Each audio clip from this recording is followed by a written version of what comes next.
break the news? Who's gonna break the news? Who's gonna break the news? Who's gonna break the news?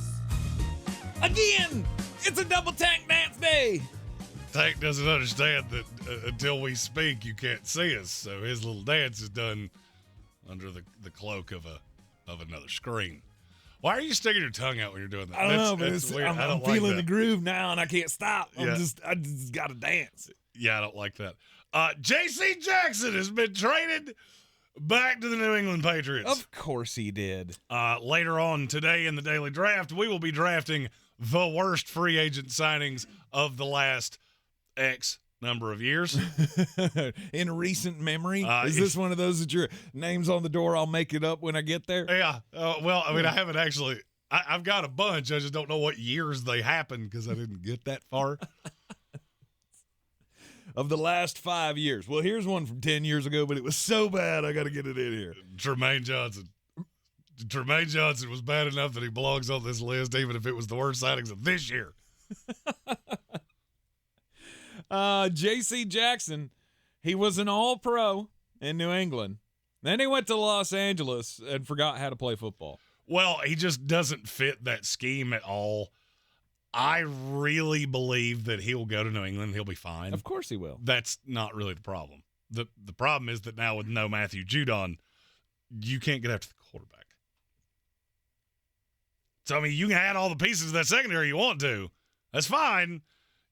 You're still down your best pass rusher. Mm-hmm. And I would say at best what you get of J.C. Jackson is what you were already getting from Christian Gonzalez. But now when Christian Gonzalez comes back. Well, he's done for the year. So if you want to talk about 2024, but that's what this move was, right? JC's not doing his thing in L.A., and so we're going to bring him back to the familiar confines, and we're moving forward. Bill's looking to next year. He ain't thinking about packing this thing in. He's trying to build this deal. He's building the next dynasty, baby. Yeah. This is all inside his brain. Yeah. I'm going to disagree. You do? You don't think so? Well, I mean, right now, this move to me screams a desperate man that doesn't want to go down the way he sees himself going down. And I don't think this actually changed anything for you. I mean, at the end of the day, okay, so now you've got it. Let's say he returns to everything he was with Bill. Awesome. What's on the other side? I'm not real scared of that. To me, this reeks of desperation. This is a move that nobody else in the NFL would have made. Mm-hmm. Oh, well, we only gave up a late pick swap. Well, that's good because Bill would probably have burned it on a punter anyway. What happens to the money? I don't know exactly what happens to the money. I know what would have happened just looking at JC's deal. And I cannot imagine that Bill if he took that on, he's even crazier than I thought he was. Let's see. They reworked the remainder of the deal. This is from Jeremy Fowler. Just came out a little bit ago. New England's covering around $1.5 million. Chargers are covering the rest in a signing bonus. So Bill got him for virtually nothing. Yeah. They had to eat all the money just to get the late round pick swap. Okay. And that's fine. But the rest of the deal, right? Because he was on a 5-year deal. Mm-hmm. So what happens to the years that are left? That's I don't know. That goes into the reworking of the deal. Right. But that's what I'm saying. Like, that's the question that I have now. I don't really care if you got him for $1.5 million per year every year for the next 4 years. That doesn't mean squat to me. I mean, it matters to the team for sure. All right. I mean, but you're bringing in a guy who's had success in this scheme before. I don't see how this is a bad deal. I'm not necessarily telling you it's a bad deal. I just don't really care. Oh, okay. And that's fair. Well, I mean, you're adding a player here that, okay, yeah, he's better than what you would have trotted out there. Mm-hmm. You play the Saints and the Raiders the next 2 weeks. Okay. If you can get him acclimated enough to get him on the field this week, he probably helps. And let's say you win those two. Bills, Dolphins, good luck. Mm-hmm. You got a few winnable ones, and you'll get annihilated on the backside of the schedule. Yep. This wasn't a move made for this year, though. I don't agree with you. Really? I fully believe this was a move made for this year because you're looking at 2 winnable games in a row, and Bill really doesn't want to be 1-5. Mm-hmm. I'm I can't even tell you J.C. Jackson's going to be on this team at the end of this year because he could just be bad. Maybe Brandon Staley's not the moron that we all think he is. And J.C. Jackson got paid, got fat, got lazy, and stopped working. I'm not telling you that's what happened. Right. I'm just saying everybody's treating this like he's going to go back to Bill, and all of a sudden he's going to be the 8th best corner in the NFL again. Or he could be the same bum that every single team that's played the Chargers for 2 years has picked on. Yeah, he very well could be. But at $1.5 million, it's not much skin off my nose if I'm the New England Patriots. And again, I'm not disputing that. It's just this is a team that means absolutely nothing. Mm-hmm. Your best pass rusher right now is who? Josh Uche? Probably. Okay, let the good times roll. And we'll stick J.C. Jackson and Miles Bryant and Jonathan Jones back behind that. And It keeps every good quarterback's going to kill you. It keeps you good enough. All right, it wins you enough games to where, I don't know, maybe they're not demanding any longer that you just call it quits. Bill, as much as he shows that, I don't care what the media says about me, he hears this.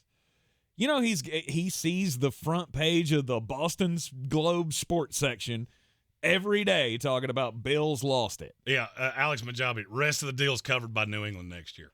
There you go. That's dumb. Yeah. That you literally could have just taken one of the worst free agent signings of my lifetime and said, yeah, we'll take that. Yeah, bring it back over here. Mm-hmm. Because this is what Bill does. This is the reason that I have been screaming this Bill Belichick thing for so long. Because you're right. Bill is doing what's better for Bill. Is Bill doing what's better for New England? No. Then why am I allowing you to do this? Because I'm Bill Belichick. Because I have 6 rings, and you can't tell me to leave. You keep saying that? Mm-hmm. Yeah, you can. I'd bet my house that it doesn't happen. I would. Robert Kraft is not going to frog march him out the door. Okay, he did it with Tom Brady. Oh. He walked Tom out the door. Mm-hmm. He wanted to keep Jimmy Garoppolo, then didn't want to pay Tom. Tom walks to Tampa Bay, and you're telling me he won't do it to Bill Belichick? Yeah, I don't think so. Come on. I don't know who you think Bob Kraft is. I respect him as much as any owner in pro sports. And the reason is because I didn't think it would ever get to this point. Mm-hmm. Now you're going to eat this whole deal for J.C. Jackson after 2023. And what exactly does that earn you? Is there any path of this team making the playoffs as currently constituted in the next 3 years? No. So you just think Bob's going to show up and, yeah, you know what? We're mediocre as all get out. We're the most mediocre team in the NFL, and I'm just going to keep signing up for that because you were good 10 years ago. I'm Bill Belichick, and I have a plan. And I feel like that's all it's going to take. I don't. It's for him to go next year. And I think, and I'll be honest with you, we're going to be great. Next year, we're going to be all-time defensive kind of a team. We're going to have 2 shutdown corners. Well, how many years in a row do you get to tell me that before I go, your plan is stupid? I get it. Your plan is currently rivaling the Republicans of, well, we're going to do this, but what's your plan? Hell, I don't know. We're going to do something. I was getting that in today. I was getting that in today if it killed me. I don't know. We'll figure it out. Screw it. We'll do it live. Yeah. It's going to be Foghorn Leghorn. Boy, I say, I call this Congress into order. Oh, that's funny. I just, and I'll be honest with you, this is the difference between me and you too. Mm-hmm. Because you're okay with it. You would do, you're more of a sentimental. Oh, Yes. You won me 6 rings, so you can just suck on ice for the next 20 years and I'm not going to fire you. For me, I'm at 4 years. You're worse right now than you were 4 years ago, and you have gotten worse every single year. Mm-hmm. Bill, buddy, we're going to have a serious chat. You can do it, or I can do it. And I guarantee you Bob Kraft is closer to me than he is to you. Maybe. The sentiment is what bought you the last 4 years. There is no path that somebody that smart is looking at this going, oh, yeah, we're fine. We're fine. We'll just keep it. This is like the Titanic, and you're trying to fix it with Flex Seal. Like, well, they made a boat. I saw it. It was in the commercial. He was driving it down the water, and it was covered in Flex Seal. Yeah, there's a boat under there, stupid. You go build that boat and then sink, because that's what you're going to do. And that's the New England Patriots in a nutshell. Yeah. Look at our duct tape boat. Why is there water in it? I don't believe this holds as well as I was told it does. I do not believe the structural integrity of this boat is enough to keep us afloat. Yeah, I just, I'll have to see it to believe it. I think a guy like that has a lot of leeway. And I'll be truly shocked if they walk him out the door. I don't know that you'll ever know it. It'll be Bill's ready to just, I'm on to the golf course. Wonder where that came from. Get out! Is this potentially the last move that he makes? Right? He's still GM, right? He's still de facto GM. He's still the one making all the calls. So he's the one that called the shot on this, right? Well, and did he have to run this up the the flagpole to anybody? Did he have to go to Robert and say, "Hey, Bob, buddy, old pal"? Well, you're spending his money, so I'm gonna assume he knew you were doing it before you did. I don't know what that chain of command is. I don't know what this is, but maybe this is one of those moves that gets made, and you go, "Oh, wait a minute." Okay, Bill, that's the last time you're going to make a move that's going to put us in a hole 4 years from now, because I don't know if you're going to be here. Well, like the fourth kicker you drafted, I think you probably lost all that platitude. I don't know. You're looking at this a completely different way than I did. Mm-hmm.